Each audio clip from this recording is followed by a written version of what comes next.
Oke, bismillahirrahmanirrahim. Assalamualaikum warahmatullahi wabarakatuh. Alhamdulillah jumpa lagi dengan saya Firmansyah pada perkuliahan manajemen jaringan pertemuan pertama. Saya ucapkan selamat datang di perkuliahan manajemen jaringan pada kampus STMIK Mandiri.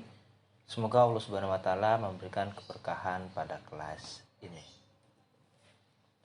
Perencanaan pembelajaran dari perkuliahan manajemen jaringan ini adalah dengan tujuan agar kita semua memahami tentang manajemen di dalam suatu jaringan, serta kita semua ataupun kalian sebagai mahasiswa mampu menjelaskan peran dari suatu manajemen jaringan dalam mendukung terjadinya operasional jaringan, terutama bagi dunia bisnis enterprise, monitoring jaringan, kontrol jaringan, basis informasi, manajemen simple network management protokol, konsep-konsep manajemen, sistem OSI layer, dan basis informasi manajemen OSI, serta tools yang digunakan dalam melakukan manajemen jaringan. Apa saja yang akan kita pelajari, apa saja yang akan kita diskusikan selama 14 pertemuan dikurangi 2 untuk UTS pada pertemuan ke-8 dan UAS pada pertemuan ke-16. Yang pertama kita akan mengenal tentang manajemen jaringan pada pertemuan pertama ini. Lalu minggu depan kita akan mengenal standar manajemen jaringan.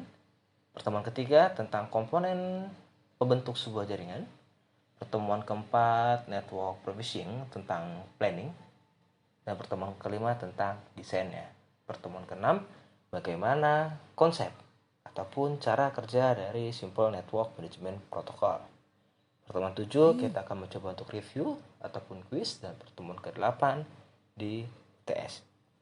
Sedangkan setelah UTS kita masuk ke beberapa pertemuan tentang network operation serta network maintenance, diantaranya konfigurasi dan fault management, serta performa and security management, serta accounting and report management. Lalu bagaimana melakukan maintenance 1, maintenance 2, hingga maintenance selanjutnya. Dan diakhiri dengan UAS yang dilakukan secara online, baik UTS maupun UAS-nya. Ini sumber referensi yang digunakan dalam perkuliahan manajemen jaringan. Ada 1, 2, 3, 4, 5, 6. Ada 6 referensi yang bisa diajukan, yang mungkin bisa kalian dapatkan di toko buku, baik online maupun offline, untuk menambah wawasan kalian dalam pembelajaran mata kuliah manajemen jaringan ini. Serta perancangan pembelajaran pada perkuliahan ini adalah terdiri dari 1 sampai 14 pertemuan dengan metode ceramah ataupun diskusi dan latihan soal. Presentasi nilai mata kuliah untuk absensi kehadiran kalian diberikan bobot 20%, tugas kalian 25%, UTS 25%, dan UAS 30%. Diharapkan seluruh mahasiswa dapat mengikuti perkuliahan ini dengan baik, dengan semangat, dan dengan antusias yang tinggi. Penilaian tugas ada 3 tugas dan 1 kuis. Tugas pertama dengan bobot 25%, tugas kedua 25%, dan 3 maupun kuis 25%. Jadi masing-masing nilai tugas akan memiliki total sebesar 100%. Nah, kita masuk ke pertemuan pertama ini. Kita coba mengenal tentang manajemen jaringan. Apa sih yang harus kita lakukan dalam melakukan manajemen jaringan? Yuk kita kenal lebih dalam, kita lebih dekat dengan manajemen jaringan. Yang pertama, ada beberapa pengertian manajemen jaringan. Manajemen jaringan adalah sebuah fungsi yang dilakukan untuk pengawasan terhadap kinerja di dalam jaringan. Jaringan yang berjalan ataupun jaringan yang lalu hingga jaringan yang akan datang. Tujuan dari manajemen jaringan ini adalah untuk pengambilan tindakan ataupun mengendalikan aliran traffic agar kapasitas pengoperasian di dalam jaringan dapat dilakukan semaksimal mungkin. Jadi ketika kita melakukan manajemen jaringan, kita akan melihat tindakan.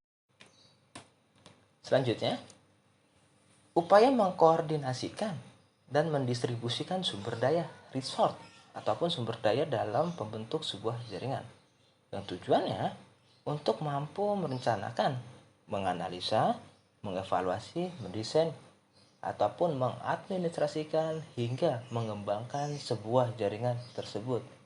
Tujuannya untuk apa? Sekali lagi adalah untuk meningkatkan kualitas layanan di dalam jaringan. Untuk siapa? Untuk seluruh pengguna di dalam jaringan, baik dalam penggunaan waktunya, biaya, hingga kapasitas. Jadi kita buat manajemen jaringan ini akan berpengaruh yang sangat besar untuk kualitas di dalam jaringan kita. Ada beberapa cara yang biasanya dilakukan untuk melakukan manajemen jaringan. Yang pertama adalah melakukan monitor di dalam suatu jaringan. Jadi kita bisa melakukan monitoring jaringan kita nih, siapa saja yang sedang akses. Apakah ada pencobaan akses dari luar? Percobaan akses yang seharusnya tidak memiliki akses ke dalam jaringan kita. Ketika kita melihat ada sebuah user yang mencoba melakukan akses dalam jaringan kita, namun user tersebut tidak berhak, seharusnya kita dapat mengkontrolnya. Oke, kita bisa mengkontrolnya. Siapa saja yang boleh meremote dalam jaringan kita? Apakah dari luar, dari publik, ataupun hanya dari lokal saja. Jadi kita bisa membatasi hak akses di dalam jaringan kita. Serta ketika kita melakukan manajemen jaringan, kita pun juga mampu untuk merencanakan planning dari sumber-sumber resource di dalam pembentuk sebuah jaringan. Kira-kira nih device ini sudah uzur, sudah 10 tahun, 20 tahun. Berarti kita harus upgrade device-nya. Untuk apa? Untuk kualitas layanan jaringan yang lebih baik.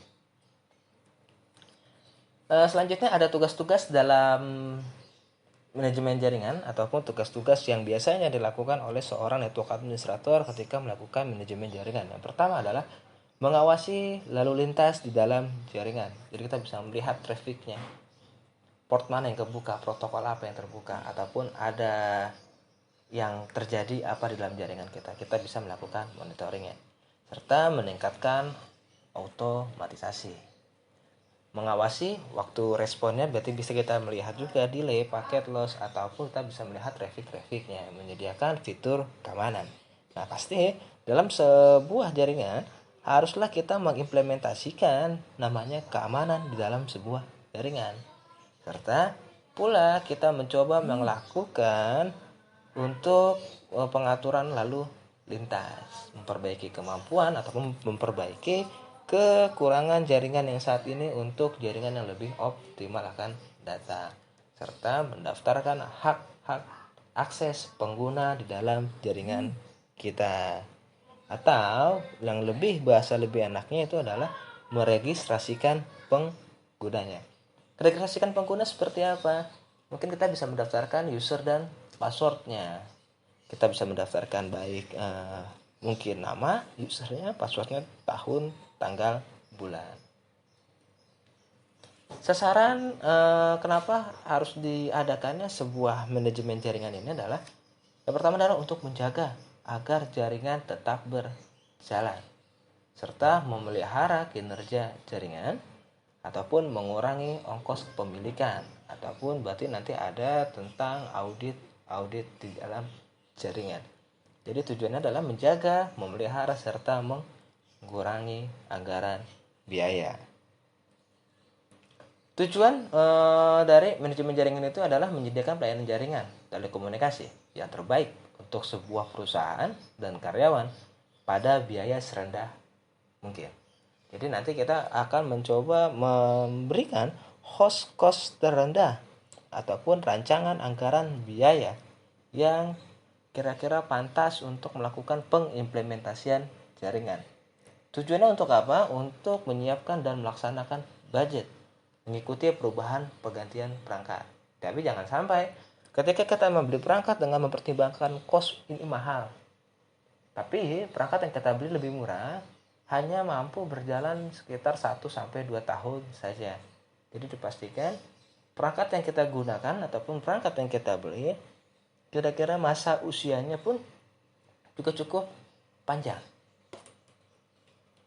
Selanjutnya, tujuan dari manajemen jaringan adalah membantu top manajemen dalam mengembangkan kebijakan telekomunikasi perusahaan. Kenapa? Kok top manajemen ada sangkut pautannya dengan kebijakan telekomunikasi? Karena saat ini hampir seluruh perusahaan yang ada telah menggunakan infrastruktur jaringan, lalu mengurangi dan menghilangkan gangguan pada elemen jaringan atau keseluruhan jaringan. Kita bisa meminimalisir fungsi-fungsi kos yang seharusnya masih digunakan oleh manusia. Kita bisa melakukan transfer data menggunakan jaringan yang telah disediakan. Tak luput pula dengan melakukan pencegahan menjalarnya gangguan, memelihara performasi jaringan, merencanakan layanan jaringan, serta mampu mengelola panggilan masuk secara optimal. Nah, ada beberapa permasalahan ketika kita mencoba melakukan pengimplementasian manajemen jaringan menggunakan multi vendor. Multi vendor itu seperti apa? Mungkin paling gampang adalah di hardware. Ada beberapa vendor dari perangkat router yang besar, yang bersaing. Sebut sajalah Mikrotik dan Cisco. Maka terciptalah generasi Micin, Mikrotik, Cisco Networking. Nah, jadi nanti ketika kita melakukan pengimplementasian menggunakan multi vendor, kita harus mampu memahami cara kerja dari perangkat-perangkat tersebut, baik konfigurasinya ataupun protokol-protokol yang tersedia dari beberapa vendor itu. Ada pula untuk yang software yang multi vendor. Jadi kita harus menguasai beberapa bahasa konfigurasi dari vendor-vendor yang kita gunakan. Ada pula OSI dan model manajemen jaringan, yaitu adalah membentuk sebuah komisi untuk membuat suatu model bagi manajemen jaringan di bawah pengarahan dari kelompok OSI yang mempunyai 4 bagian. Yang pertama, organisasi. Yang kedua adalah informasi. Yang ketiga adalah komunikasi, dan yang keempat adalah fungsi. Model manajemen jaringan OSI mengkategorikan 5 bagian fungsi yang dikenal sebagai model FCAPS, fault management, konfigurasi, accounting, performa, hingga ke security. Nah, nanti ini akan kita bahas di next materi selanjutnya lebih dalam. Bagaimana sih tentang fault management, konfigurasi, accounting, performa, hingga ke security ini. Nah, ini bagian ataupun struktur dari manajemen jaringan. Ada network management, ada network provisioning yang bertindak ataupun untuk melakukan planning dan desain. Ada pula network operation yang biasanya bertugas sebagai fault atau manajemen ataupun service-nya, konfigurasi manajemen, performa, security, dan lainnya. Serta network maintenance yang bertugas biasanya untuk melakukan fault management, trouble di dalam jaringan, network instalasi, network repair, serta untuk testing di dalam jaringan. Sedangkan flowchart fungsional manajemen jaringan itu bisa kita lihat bagaimana cara kerja dari user hingga membentuk sebuah jaringan. Ada engineering group, operation group, NOC, network operation, ada network installation and maintenance. Mereka saling bersinkronisasi untuk apa? Untuk memecahkan sebuah permasalahan di dalam jaringan, yang tujuannya agar performa ataupun traffic data dari user untuk menuju ke dalam jaringan bisa lebih stabil. Nah, ini fault management, kesalahan di dalam manajemen, adalah kegiatan yang dilakukan untuk memelihara pelayanan jaringan secara dinamis. Mekanismenya adalah mendeteksi dan mengidentifikasi kesalahan yang timbul, melakukan isolasi sebab dan kesalahan, mendiagnosa kesalahan, serta melakukan koreksi-koreksi di dalam kesalahan. Nah, fault management ini biasanya kita akan melihat nih, apa sih penyebabnya, kira-kira situs jaring sosial masih bisa terbuka, padahal kita sudah mencoba melakukan penutupan akses, blokir akses terhadap jaring sosial. Oh, ternyata ada yang menggunakan proxy. Nah, berarti kita bisa mencoba untuk menutup penggunaan proxy di dalam jaringan kita. Konfigurasi manajemen biasanya adalah kegiatan yang menyediakan fungsi untuk monitor dan mengenali unsur dalam jaringan, mengambil dan memberikan data dari atau ke network elemen, sehingga perangkat jaringan dapat dikelola dengan baik. Biasanya apa sih yang dilakukan ketika kita berada di posisi manajemen konfigurasi? Biasanya kita akan melakukan perencanaan dan rekayasa, ataupun kita membuat prototipe dulu. Ketika kita melakukan implementasi jaringan seperti ini, dampaknya apa? Kelebihannya apa? Kekurangannya apa? Lalu kita mencoba melakukan instalasi sampai perancangan dan negosiasi layanan. Dan yang paling penting adalah menyimpan informasi dokumentasinya. Kenapa? Ketika kita tidak melakukan pendokumentasian terhadap jaringan kita, nauzubillah min dzalik, ketika ada trouble kita nggak mengetahui di mana posisi perangkat itu, IP-nya berapa, passwordnya, usernya apa. Sedangkan accounting manajemen biasanya itu bertujuan untuk menyediakan fungsi yang memungkinkan untuk dilakukan pengukuran layanan jaringan serta penentuan biaya pengguna. Fungsinya adalah pengukuran pemakaian, pentarifan, penagihan, keuangan, hingga pengendalian di dalam sebuah perusahaan. Performa manajemen adalah kegiatan yang dilakukan untuk menilai indikator unjuk kerja dari operasi jaringan secara berkesinambungan. Dengan adanya manajemen performa, diharapkan quality of service, layanan di dalam sebuah jaringan dapat meningkat. Kondisi jaringan pun dapat dikenali. Serta kita bisa memprediksi kemungkinan beberapa gangguan-gangguan di dalam jaringan kita. Ada sebuah website North Trojan itu bisa untuk melihat traffic DDoS yang sedang booming, ataupun virus-virus Trojan yang saat ini sedang booming, live traffic gitu. Dapat pula membuat laporan yang lengkap. Untuk apa? Untuk mengambil sebuah keputusan dan perencanaan. Serta untuk security management adalah kegiatan yang dilakukan untuk mengamankan sebuah jaringan. Jadi kita mampu untuk mengamankan sebuah jaringan, baik untuk membatasi akses pengguna, mencegah terjadinya kebocoran keamanan data, kita bisa melakukan enkripsi, serta kita juga bisa melakukan pengaturan firewall, serta mengimplementasikan log-log di dalam security-nya. Rekam jejaknya pun bisa kita ambil.